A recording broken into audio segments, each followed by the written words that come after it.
Óli, hvernig var svona skapið í þínum mönnum vitandi af þessum fáránlega dómi á mörgum fyrst með að Gerald Robertson spili hérna í kvöld? Við vorum ekkert að pæla í því, sko. Við vorum að reikna með að hann myndi spila og hann spilaði og okkur eiginlega allir saman hvort hann myndi fara í bann eða ekki. Það er ekki okkar hugsun. En ef þú hefur haft að valið það, þá hefur hann viljað að þetta hefði bara verið dæmt eins og þetta átti að dæma. Hann átti í raun að vera í banni í kvöld en út af einhverju rugli. En ég hlýt að spyrja, þú fyrst fyrstu villuna á gula þegar lítið var eftir að fyrsta fjórðungi. Hvað segir það efforti sem að þið komið með í leikinn til þess að byrja með? Men ef þú brýtur ekkert á þig þá ertu ekki að leggja þig mikið fram í vörðinni eða? Jú, ef þú spila góða vörð. Ja, skilur, en það var ekki máli, sko. Ég meina, þau voru að fá alltaf mikið second chances, sem þú segir. Þau voru að fá alltaf mikið að sókna rákustum og þau voru mikið nægilega góður að stíga út og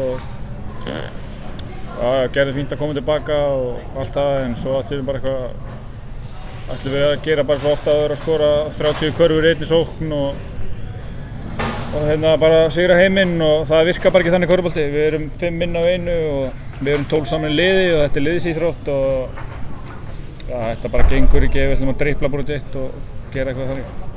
Var ekki minnum það þegar nýja leikmaður, hvernig líst þér á nýja Miljan Rakic, hvernig líst þér á hann?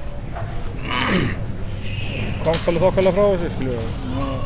Það virtist vera meiri ró og annað yfir sóknarleiknum þegar hann var inn á? Já, svo sem alveg bara það var bara það skrítið, hann kom í gær, fyrsti leikurinn hans, það er svo sem ekki að marka þetta, skilju, með flestu stóðsendingarnar, þannig að það hlýtur að segja eitthvað hann, þannig að við þurfum bara að fara að gera saman sem lið og við þurfum bara nokkrir einstaklingar að fara að kyngja egóinu.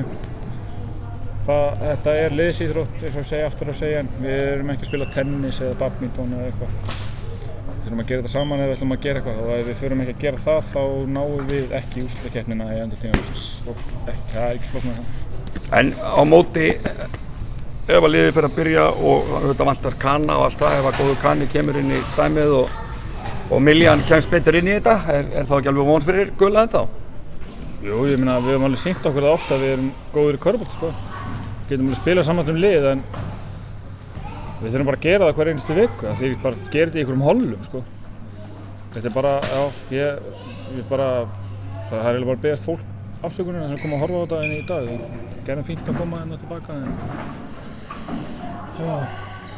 en ég veit ekki, ég bara Þetta er súrt. Þetta er súrt. Takk fyrir. Takk.